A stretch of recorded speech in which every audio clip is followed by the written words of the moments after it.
I want an anti-war candidate against a pro-war candidate, and I also want an anti-establishment candidate against an establishment candidate, which is also Donald Trump. Donald Trump is Mr. 1%. I don't care how much he bloviates. Why is Bernie Sanders uniquely positioned to defeat Donald Trump? Right. I mean, that's the whole reason that Matt Karp and I wrote this article, which is called Bernie is the Candidate Who Can Beat Trump. Here's why. It's pretty self-explanatory. It's because there's been so much folk wisdom about Bernie Sanders' electability versus Donald Trump. The received wisdom is that if you want to defeat somebody very powerful on the right, you need to pick somebody who's going to draw moderate voters over into the Democratic Party camp. And that means that they are themselves going to have to be more centrist and more moderate. And because everybody knows that Bernie Sanders is neither of those things, there's just a sort of common sense acceptance that he has an electability problem. Of course, the numbers have not borne this out at any point. I mean, he's been crushing Trump in head-to-head polls for years. He crushed him in 2016 in head-to-heads.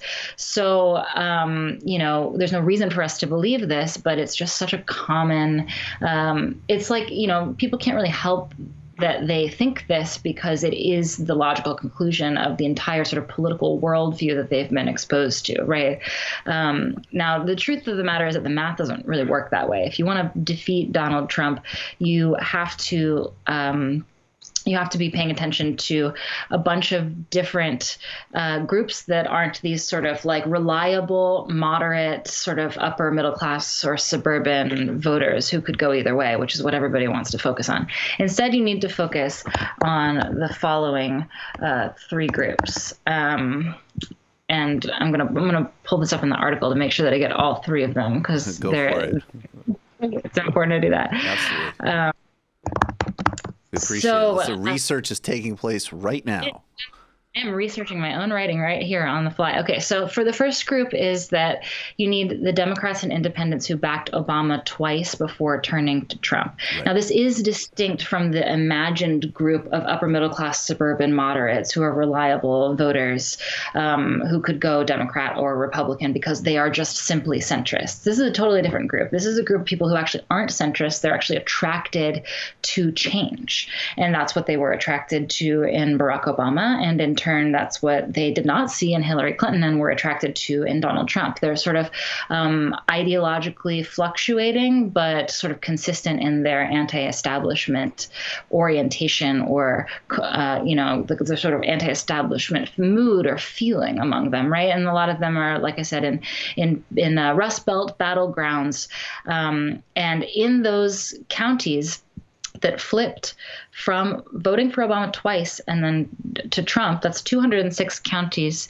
Bernie Sanders is out fundraising all of his competitors by a long shot. And yeah, sure, Bernie Sanders is out fundraising his competitors by a long shot everywhere, but he's doing especially well in these counties.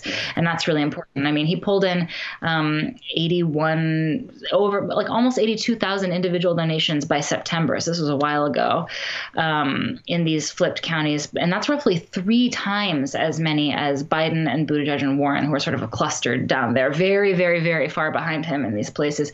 It makes sense. These are the places where, these are working class places that have been hollowed out and abandoned by corporations in search of cheaper labor and higher profits elsewhere. And Bernie Sanders has always been the anti-bad trade deal candidate and the pro-working class candidate. Of course, Donald Trump did a little pantomime of that himself, which was attractive to these people. But this is a much more authentic version of that, right? So I do think it makes a lot of sense that he's got support in these areas, and I think that we'll see that bear out in the primaries. The second group of people that anybody really needs to appeal to if they're going to defeat Donald Trump is Obama voters who declined to vote in 2016.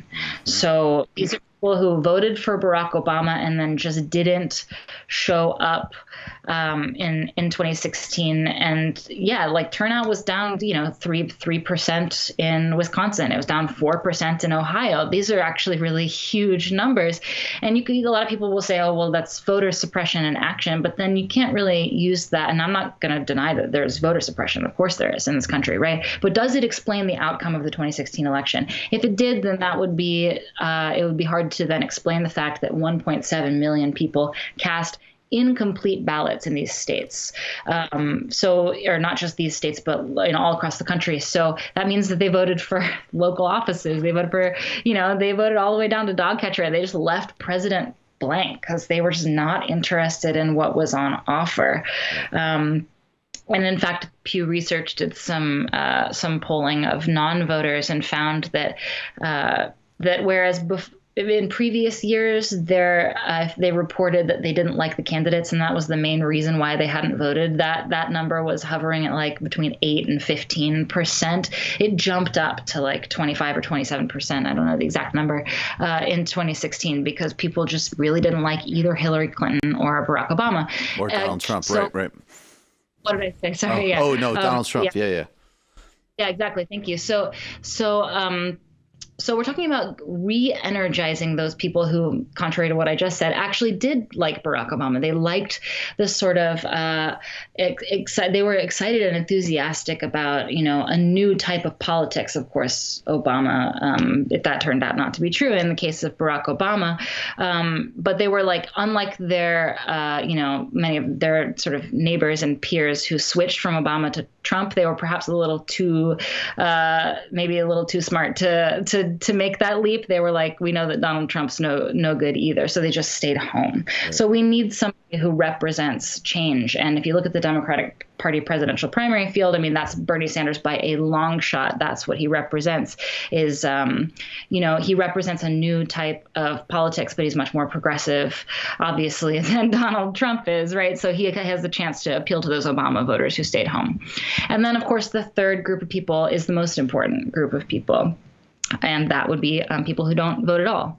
And it's actually so ridiculous, as you know, that people, when they talk about elections, they sort of talk about numbers as being limited to, who has turned out in the past. That's the sort of pool that you're drawing from, right? And all of the statistical models are constructed around this and so on. But we have absolutely dismal turnout in this country. Like 40-something% of people don't vote for president in this country. So in order to figure out how to bring them out, and of course, the ratio of non-voters to voters is so extreme in this country that even just a tiny little bump comparatively in non-voters is going to have a massive, massive impact, right? Or it has the potential to have a massive impact on a general election. So we know that to beat Donald Trump, what we have to do is appeal to non-voters and get them, off their asses and to the polls in some cases, the first time in their lives. So we need to look at the demographics of these people. So who makes up non-voters in the United States? Of course, it's young people and it's people of color in many cases, and it's more than anything else, it's working class people. Well, Bernie Sanders does the best with young people, people of color, and working class people, right? So, we explain it a bit more in the piece, but essentially, case closed. So those are our reasons that's the breakdown of why we think that Bernie Sanders just mathematically and statistically actually has a really good chance of beating Donald Trump and a better chance than anybody else in the field. That's perfect. I agree 1,000% with each of those assertions. And I think it takes care of a lot of nonsense in the discourse because, again, like some people are really interested in the research that shows that, some of those Obama to Trump voters are people that have definitely been absorbed into they've gone from being sort of vaguely sort of apolitical and kind of liking Obama personally, and now they're almost like they're basically alt-right adjacent Republicans. Yes, some of those people absolutely exist, and guess what?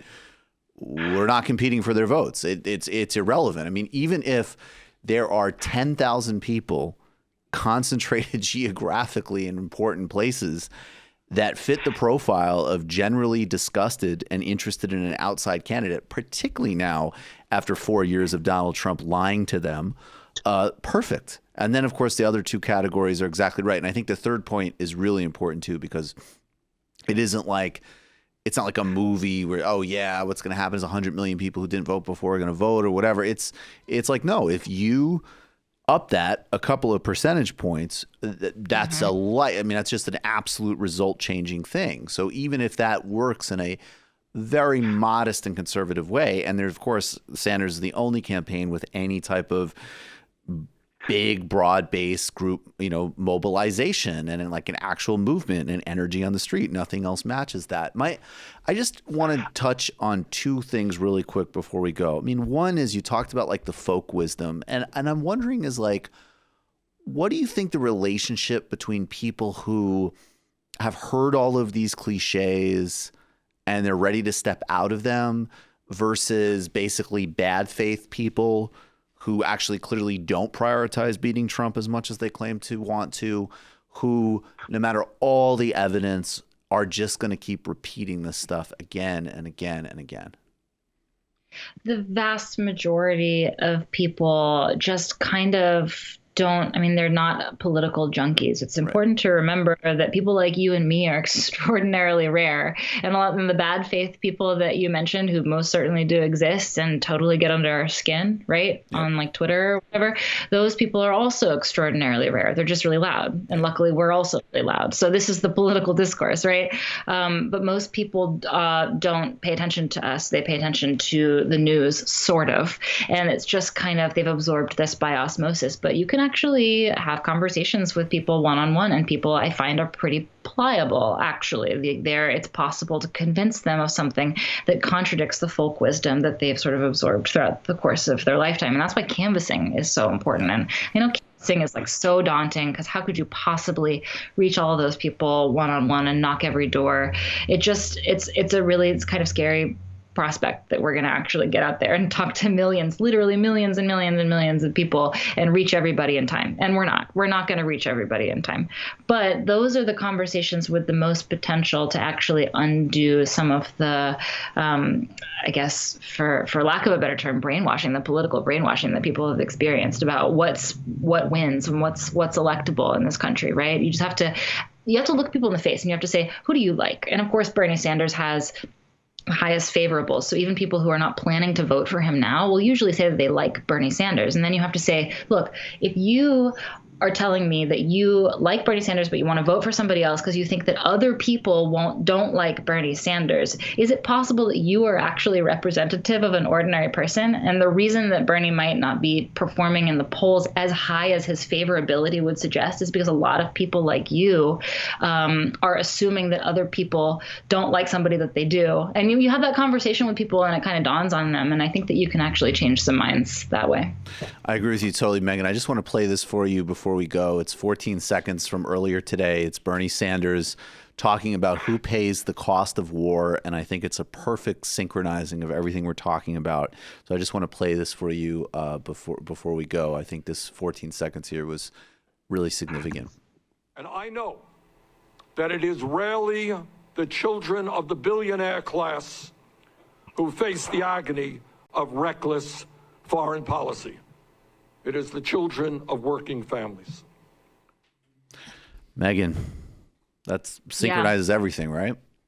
It does. And I also want to say that it's been on my mind, the extent to which Bernie Sanders in this moment, just in the last 24 hours, has really sounded quite a bit like Eugene Debs. I mean, I think some of us a little breathlessly compare him to Debs because in our enthusiasm, right? But truly in the speech in Canton, Ohio, where the socialist leader Eugene Debs made his appeal against World War I, for which he was jailed and then he ran for president from jail, right? He said exactly that. He said, the master class has always declared the wars and the working class has always fought the battles. It's pretty thrilling, and it's very, very unusual also to hear a candidate for president representing a major party in the United States saying words like this in 2020. I agree with you 1,000%, as I do most always. Meagan Day, everybody, if you're not yet, I can't believe you're not. Read Meagan Day every single week in Jacobin. She's brilliant. She's on point. Meagan, thank you so much. Thank you, Michael. Always a pleasure. Take care. You just watched a Michael Brooks show video. Subscribe to get them all. Why wouldn't you? Don't be foolish. Click subscribe below and become a patron as well. Patreon.com/TMBS. Thanks, everybody.